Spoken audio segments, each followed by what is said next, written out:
Very good morning, all of you. SPU महाविद्यालय के YouTube channel में मैं पुनः आपका स्वागत करता हूं। आप सभी BCA सेकेंड ईयर के स्टूडेंट हैं और हम C++ को डिस्कस कर रहे थे।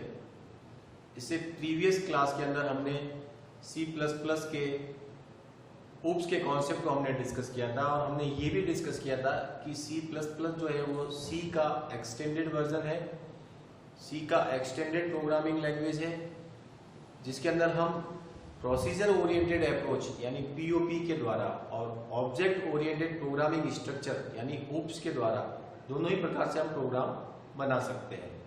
इसलिए C लैंग्वेज को ओप्स पर आधारित ओप्स बेस्ड प्रोग्रामिंग लैंग्वेज कहा जाता है। ट्रू ऑब्जेक्ट ओरिएंटेड लैंग्वेज नहीं कहते।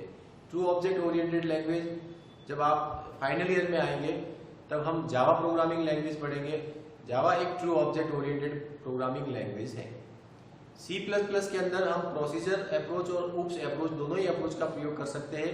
इट मींस हम C++ में क्लास के द्वारा और बिना क्लास के यानी क्लास से और बिना क्लास दोनों से भी हम प्रोग्राम बना सकते हैं। अगर हम प्रोसीजर ओरिएंटेड अप्रोच का प्रयोग कर रहे हैं POP का, तो जो आपने C लैंग्वेज के अंदर प्रोग्राम बनाया था सेम उसी प्रकार से प्रोग्राम बनेगा, उसकी स्ट्रक्चर भी वही रहेगी। जब हम POP का प्रयोग करते हैं तब प्रोग्राम का जो रन होता है वो टॉप डाउन अप्रोच होती है, यानी प्रोग्राम एग्जीक्यूट जो होता है, प्रोग्राम का एग्जीक्यूशन जो होता है वह ऊपर से नीचे की तरफ होता है। टॉप डाउन अप्रोच के द्वारा प्रोग्राम एग्जीक्यूट होता है। हम ये इस अप्रोच का भी हम प्रयोग कर सकते हैं क्योंकि C++ जो C का एक्सटेंडेड वर्जन है और वो टोटली POP को यानी C लैंग्वेज के सारे फीचर्स को सपोर्ट करता है।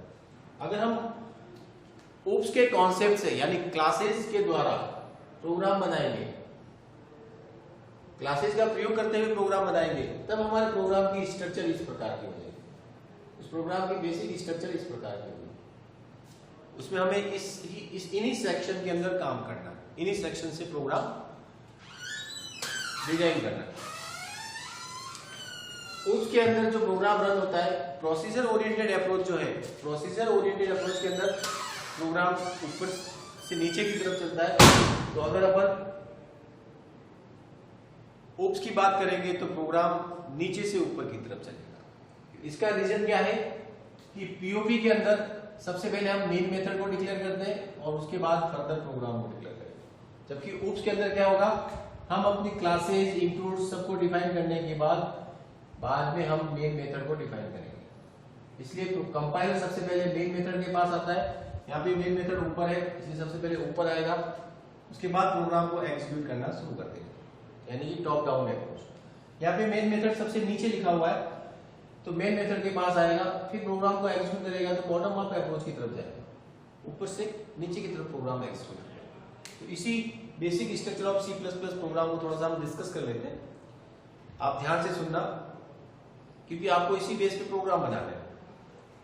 सबसे पहला पार्ट होता है डॉक्यूमेंटेशन सेक्शन। डॉक्यूमेंटेशन सेक्शन आप सभी को मालूम है, हमने C लैंग्वेज के अंदर इसे पढ़ा है। पुनः मैं आपको रिवाइज कर देता हूँ। डॉक्यूमेंटेशन पार्ट जो होता है वो प्रोग्रामिंग के अंदर कोडिंग पार्ट नहीं होता है, कंपाइलर उसे ट्रांसलेट नहीं करता। वो बेसिकली इंफॉर्मेटिव पार्ट होता है कि हम अगर प्रोग्राम के बारे में कोई डिस्क्रिप्शंस डिजाइन करना चाहते हैं, डिस्क्रिप्शंस लिखना चाहते हैं कि इस प्रोग्राम में कौन कौन से वेरिएबल्स है, इस प्रोग्राम में हमने किस पर्पस के लिए ये प्रोग्राम बनाया है, इसका लॉजिक क्या है, वो सब हम डिस्क्रिप्शन में डालना चाहते हैं तो हम डॉक्यूमेंटेशन सेक्शन के अंदर लिख सकते हैं। डॉक्यूमेंटेशन सेक्शन के अंदर आपको दो सिंबल पता होने चाहिए। ये सिंगल लाइन कमेंट के लिए काम आता है और मल्टी लाइन कमेंट्स अगर हमें डिजाइन करना है तो हम इन सिंबल का प्रयोग करेंगे जो आपने C लैंग्वेज में भी किया है। उसके बाद इंक्लूड सेक्शन, जहां पर हम C और C++ की बात कर रहे हैं तो C एंड C++ की जो लाइब्रेरी होती है वो एक हेडर फाइल के फॉर्म में ऑर्गेनाइज होती है। जितनी भी लाइब्रेरी हम जो भी फंक्शन C या C++ में काम में लेते हैं वो हेडर फाइल के फॉर्म में होते हैं। उनमें से फंक्शंस को हमें काम में लेना होता है अपने प्रोग्राम के अंदर। उन फंक्शंस को हम अपने प्रोग्राम में डाल के फिर हम अपना प्रोग्राम डेवलप करते हैं। तो जो फंक्शंस हम प्रोग्राम में लेना चाह रहे हैं वो जिस हेडर फाइल से संबंधित है उस हेडर फाइल को आपको इंक्लूड सेक्शन के अंदर इंक्लूड करना है। फॉर एग्जांपल जैसे हम सी लैंग्वेज के अंदर hash include stdio.h standard IO file जो काम में लेते थे, तो ये फाइल हमें C++ में भी अवेलेबल है, लेकिन C++ की नई आईओ फाइल है वो है आपकी इंक्लूड iostream.h। तो इस प्रकार से नंबर ऑफ हेडर फाइल्स है जिससे रिलेटेड हम फंक्शंस काम में लेना चाहते हैं, उस हेडर फाइल को हमें इंक्लूड करना अनिवार्य हो जाएगा। जैसे सपोज हम स्ट्रिंग के फंक्शंस काम में ले रहे हैं तो हमें इंक्लूड string.h को इंक्लूड करना पड़ेगा। हम अगर मैथमेटिकल मेथड्स का प्रयोग कर रहे हैं हमें math.h का प्रयोग करना पड़ेगा। ऐसी बहुत बड़ी लाइब्रेरी है जहाँ C++ के अंदर और C के अंदर उन सभी लाइब्रेरीज के मेथड्स हम काम में ले सकते हैं। ये प्री डिफाइंड मेथड्स कहलाते हैं, लाइब्रेरी मेथड्स कहलाते हैं या प्री डिफाइंड मेथड भी कह सकते हैं, और इन्हें प्रयोग करने से पहले इनसे संबंधित हेडर फाइल को हमें इंक्लूड करना आवश्यक है। अगर आप ऊप्स के कॉन्सेप्ट से प्रोग्राम बना रहे हैं तो आपको यहाँ पे क्लास डिफाइन करनी होगी। हमने प्रीवियस क्लास के अंदर डिस्कस किया था कि क्लास वह एंटिटी है जहां पे हम अपने प्रोग्राम से रिलेटेड सभी वेरिएबल्स और फंक्शंस एक ही जगह स्टोर कर एक ही जगह डिक्लेयर कर सकते हैं। जनरली प्रोसीजर ओरिएंटेड अप्रोच में ऐसा कोई स्पेसिफिक प्लेस नहीं था कि हम वेरिएबल्स और फंक्शंस को कहां पे स्टोर, हमारी आवश्यकता के अनुसार हम वेरिएबल को डिक्लेयर करते थे, हम अपनी आवश्यकता के अनुसार हम फंक्शंस को डिक्लेयर कर सकते हैं। लेकिन ऑब्जेक्ट ओरिएंटेड पैराडिगम में ये स्पेसिफाई किया गया है कि जो वेरिएबल और फंक्शंस हमें प्रोग्राम में आवश्यक है उन्हें एक सिंगल इकाई में डिक्लेयर किया जाता है और उस इकाई को कहते हैं क्लास। तो सबसे पहले हमें क्लास को डिफाइन करना है और क्लास की डेफिनेशन के अंदर दो चीजें आएगी। हम क्लास में वेरिएबल्स यानी डेटा को डिक्लेयर करेंगे और हम क्लास के अंदर फंक्शंस को डिक्लेयर करेंगे। यहाँ पर जब हम क्लास की बॉडी डिफाइन करेंगे यानी कि फंक्शन की डेफिनेशन को डिफाइन करेंगे तब यहाँ पे दो प्रकार से की जा सकती है। फंक्शंस की डेफिनेशन हम इनसाइड क्लास यानी क्लास के अंदर भी दे सकते हैं और आउटसाइड क्लास यानी क्लास के बाहर भी दे सकते हैं। ये हम आगे की क्लास में और डिटेल में पढ़ेंगे। जब हमारी क्लास डिफाइन हो जाती है तो उसके बाद में क्लास क्लोज होने के बाद, क्लास पूरी होने के बाद हम मेन मेथड को डिफाइन करते हैं।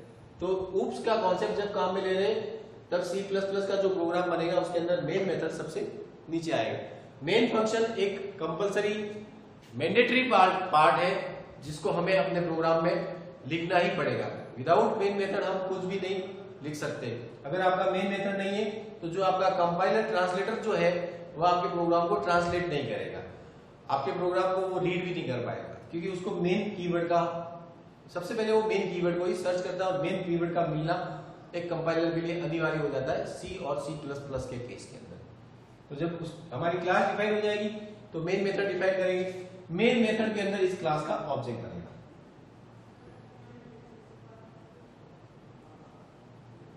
ऑब्जेक्ट डिक्लेरेशन जो है वो मेन मेथड के अंदर होगा और जो हमने क्लास में डिजाइन किया है उसको एग्जीक्यूट करने का कोड भी मेन मेथड के अंदर होगा। क्लास इटसेल्फ एग्जीक्यूटेबल पार्ट नहीं होता है, क्लास एक डिक्लेरेशन और डिफाइनेशन पार्ट है, उसे एग्जीक्यूट करने का सारा कॉन्सेप्ट हम डिजाइन करेंगे मेन मेथड के अंदर। तो ये एक C++ की बेसिक स्ट्रक्चर है और हम जब भी प्रोग्राम बनाएंगे तो इस स्ट्रक्चर को फॉलो करेंगे। नेक्स्ट हम अगली क्लास में डिस्कस करेंगे।